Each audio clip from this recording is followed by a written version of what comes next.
Hey team, great session. If it's the end of your day, here's a good little stretch session that you can pump out to finish off the day. And like I said, if you've just finished a session, this is a good little stretch.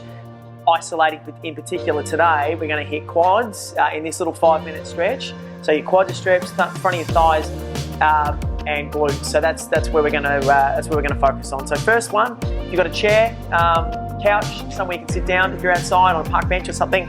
Just putting your foot up on your knee, like so, anchoring your ankle up on your knee and leaning into the stretch, and then pushing down the knee a little bit just so you feel that stretch engage right up through your hip, that ball and socket joint. You might not feel it straight away. If you can't feel it, you might need to bring that ankle in a bit more, lean forward a bit more, and just push that knee down a touch. So with our stretching, we're going to hold our stretches for about sort of 30 seconds on each one that we do. And in the last sort of 5 to 8 seconds of each stretch, I'm going to ask you to try and push a little further, which is right about now on this one. So push a little bit further into this stretch. You can push that knee down a little bit further for another 4, another 3, 2, and 1. Nice job. Change sides so you don't go home sideways. So foot up, you're definitely going to find one side's tighter than the other. Notice this knee, it's probably lifting up really high, isn't it, for the guys that are really tight? That's because your glute, this muscle here, right through the ball and socket joints, wound up like a spring. So pushing that knee down is really helping getting that muscle lengthened back out to its original length before we started to make it angry and frustrated before this session. Now with stretching, you want to hit that sort of from a pain scale about 7 out of 10. So that's the sweet spot for stretching, so the 7 to 8 out of 10. If you're not feeling this stretch, can I get you to push down that knee a little bit more? We're just coming into that last sort of 8 seconds or so now, so just go a little bit further if you can. Just really get that good 7 to 8 out of 10 pain scale for another 4, 3, 2, 1, and relax. Nice job. And then next one, we're going to continue with the glutes and the hips by coming down to the ground. If you're at home, just get a mat or whatever. If you're on the cup, shouldn't be too bad. Outside on the grass, obviously. Hands and knees from this position. I want you to flick your feet out to the side. So put both feet out to the one side, and then the front foot, the leg that's on the front, take that over the top, straight back. Slide back into your knee, or your chest gets close to your knee. So you're getting this chest down towards your knee.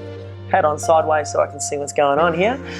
If you can't feel the stretch and you're quite flexible, you might need to do this. Just sit up a little bit, bring your foot out a little bit more, and then again lean into that stretch. So just let the chest come down to the ground, and to take it a step further again, even just to make it a bit more pronounced, just get those arms right out, stretch them out long and strong. Creep your fingertips out a little bit further so you feel a secondary stretch go under here. See this one here? This muscle here, that big lat under there, that big slab of muscle. Let's stretch that out as well. Can I get you to go a little further?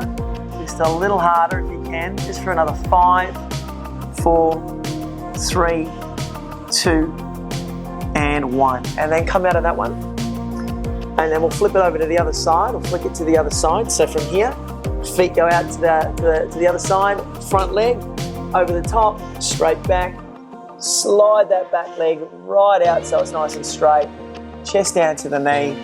And then from here, extend those fingertips out and get a nice long stretch.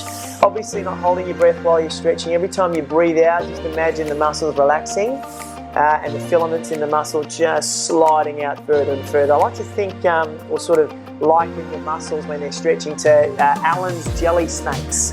The longer you hold that snake stretched out for, the longer it takes to go back to its original length. If you hold it for a really quick sort of, a few seconds and let it go, it'll go back pretty quick. So your muscles are kind of the same in that the longer you can hold the stretch, the more benefit you're going to get from a static stretching point of view.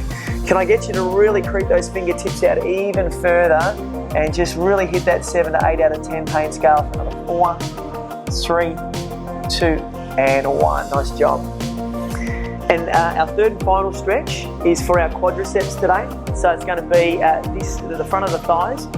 I need you to go up to a wall, your couch, you know, your kitchen counter, so somewhere you can put your foot up against the wall like this. You probably need a pillow just to support your knee. I'm obviously using a mat because I've got floorboards here, but just to give you an example, pillow like this. And what we're doing, we're putting our foot, or our knee rather, on the pillow, and putting your toe up against the wall. That's the first part of the stretch, or the first thing we need to get sorted. So just notice with my toe, it's not like this, it's like this. I want you to flatten it out. Don't mark your walls. Obviously, make sure you've got, make sure you're using a couch or something, or if you are against the wall, don't get in trouble from the partner in crime, all right? Make sure you don't dirty the house.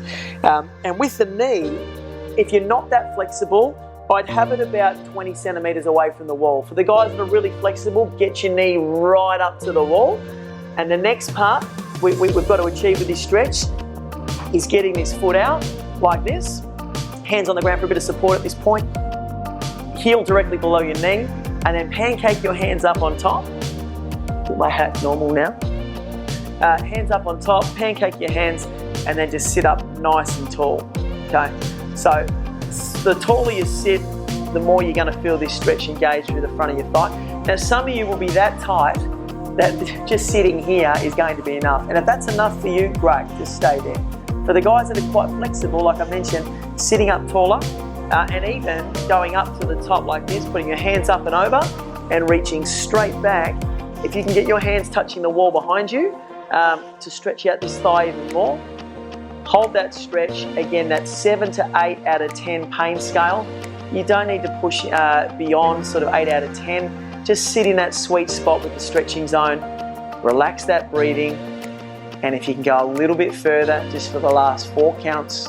3, 2, 1, and relax. Come out of that one. Nice job. And then change sides. Like I said, once you're going home sideways, you've got to balance it out. So get that knee up against the wall. Okay, knee up against the wall. If you sort of found that the knee was too close for you on the last set, maybe just put it a bit further away this time. If you were quite flexible and thought it was a bit easy that time, maybe get it a bit closer. Okay, knee comes up, or foot comes up. Okay, so we pancake our hands up on top to this position. Now, I'm actually feeling tighter on this side already, so no doubt you'll notice one side much tighter than the other. That's all good. Sitting up tall, so you feel that stretch, 7, 8 out of 10 pain scale. That's the sweet spot, that's where we need to be.